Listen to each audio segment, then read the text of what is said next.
अस्सलाम वालेकुम। आज हम मुरेब बंडी बनाएंगे। उसके लिए देखो इस तरह से बहुत ही बारीक सी ये हमने फैब्रिक ली है। ये मैंने 2 मीटर ली हूँ इस तरह से। सबसे पहले देखो इसकी स्टिचिंग और कटिंग पहले हम ध्यान से देख लेते हैं। देखो सबसे पहले हम इसको इस तरह से बराबर करेंगे और यहाँ के पे इसकी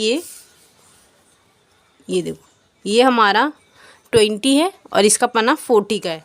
अगर हम जिसका बना रहे हैं अगर उनका चेस्ट 20 है तो हम उसे 17 इंच लेंगे, 3 इंच कम करके लेंगे। उसके लिए देखो सबसे पहले हम यहाँ पे इस तरह से फोल्ड करेंगे और यहाँ पे देखेंगे ये कितना आ रहा है। 17 इंच का आएगा। ये देखो इस तरह से ये ज़्यादा है। ये देखो इस तरह से रखेंगे, इसे बराबर करेंगे यहाँ पे। ये देखो अब इसे इस तरह से फोल्ड करेंगे तो ये परफेक्ट 17 इंच का ही है। ये सबसे पहले हम इसके ऊपर उरे बंडी में सबसे पहले हम ऊपर की स्टिचिंग करते हैं और ये चेस्ट के अकॉर्डिंग होता है। अगर ये इनकी चेस्ट की लंबाई ज़्यादा होती है, जैसे कि अगर 28 होती है, तो ये हमारा जितना भी है हम इसे यहाँ से लेकर ही यहाँ तक स्टिचिंग करेंगे। ये अगर कम होता है तो हमें कम करना पड़ता है, वरना ये इस तरह से फोल्ड नहीं होगा। तो मैं जो ले रही हूँ वो 18 इंच का है, तो मैं 18 इंच में 3 इंच कम करूँगी तो मेरा ये 15 इंच आएगा। तो मैं यहाँ से इस तरह से ये देखो 15 इंच पे इस तरह से निशान लगाऊँगी और इसे बराबर करूँगी।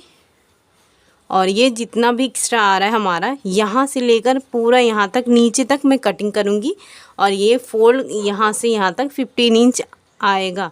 और जो ये एक्स्ट्रा है हम इसकी यहाँ से पूरी लंबाई में कटिंग करेंगे। ये देखो इस तरह से ये हमने कट करके ये देखो ये 15 इंच का है और पूरा हमने कट कर दिए हैं। जो एक्स्ट्रा है ये देखो जो साइड में एक्स्ट्रा था वो इस तरह से हमने पूरा कट करके इकट्ठे निकाल लिए हैं। अब सबसे पहले हम ये ऊपर वाला जो हिस्सा है यहाँ से लेकर यहाँ तक स्टिचिंग करेंगे। ये देखो इस तरह से हमने ऊपर स्टिचिंग कर लिए हैं। अब हमारा जो चेस्ट है उसका हम नाप लेंगे। देखो ये जो उरेब बंडी में सबसे बड़ी खासियत यही होती है कि सबसे पहले हमें ऊपर वाले हिस्से पे स्टिचिंग करनी होती है।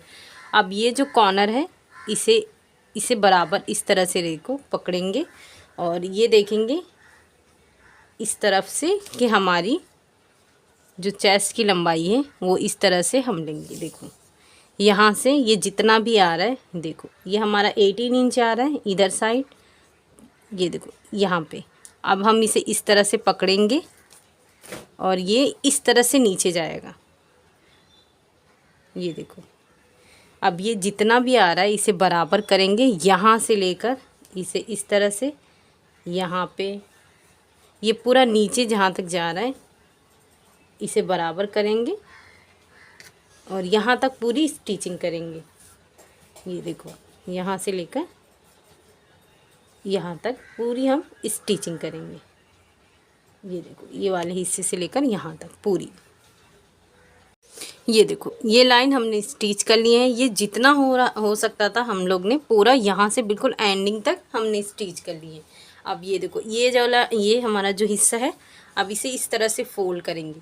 ये देखो ये जो स्टिचिंग है ये हमारा बैक वाला है और ये जो बिल्कुल एकदम क्लीन है, इसमें हमारा कोई जॉइन नहीं आ रहा है, तो ये हमारा फ्रंट रहेगा।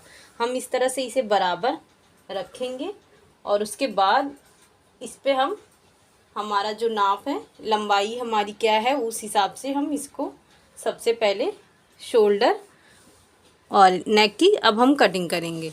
देखो सबसे पहले हम इसकी लंबाई निकाल लेंगे ताकि जो एक्स्ट्रा फैब्रिक है उसकी हम कटिंग करें। तो लंबाई आपकी जितनी भी है हम उनमें से 3 इंच ही प्लस करेंगे। तो ये मेरा 26 है तो मैं ये 29 पे ले रही हूँ। ये देखो ये जो जितना भी हमारा था हमने उतना ले लिए। अब ऊपर जो हमारा शोल्डर है और उसके हिसाब से हम इसका मेजरमेंट लें। हमारा शोल्डर है 10 इंच का, तो यहाँ पे हम 5 इंच पे इस तरह से निशान लगाएंगे और नेक के लिए 2 इंच पे इस तरह से निशान लगाएंगे। और यहाँ से हम जो डीप है ये 7 इंच ले रहे हैं, तो यहाँ से 7 इंच पे इस तरह से निशान लगाएंगे और यहाँ से 2 इंच पे ही निशान लगाएंगे। ये देखो यहाँ से इस तरह से और इसे अब ये स्ट्रेट एक लाइन बना देंगे। ये देखो ये हमारा लाइन हो गया है। और ये जो हमारा है बैक नेक के लिए, वहाँ उसके लिए हम देखो इस तरह से 2 इंच पे निशान लगाएंगे और यहाँ पे हल्का सा इस तरह से शेप दे देंगे और यही शेप हम नीचे की तरफ फ्रंट के लिए भी दे देंगे। ये देखो यहाँ पे एक ही ऑप्शन रहता है, हमें दोनों नेक एक साथ ही ड्रॉ करना रहता है। अब उसके लिए देखो यहाँ से हम 9 इंच पे निशान लगाएंगे, ये हमारा आर्म होल का है, ये देखो इस तरह से। और यहाँ से 5 इंच पे निशान लगाएंगे जो कि हमारा शोल्डर का था। ये देखो इससे इस तरह से ये परफेक्ट आएगा। अब ये हम लाइन ड्रॉ कर देंगे जो हमारा है, ये देखो इसे इस तरह से लाइन बना दी है हमने और यहाँ से इस तरह से ये जो हमारा शोल्डर का है इसे इस तरह से ये देखो निशान लगाएंगे। ये हमारा निशान हो गया। अब हम सबसे पहले इसकी कटिंग करेंगे, उसके बाद यहाँ से लेकर यहाँ तक इसकी कटिंग करेंगे।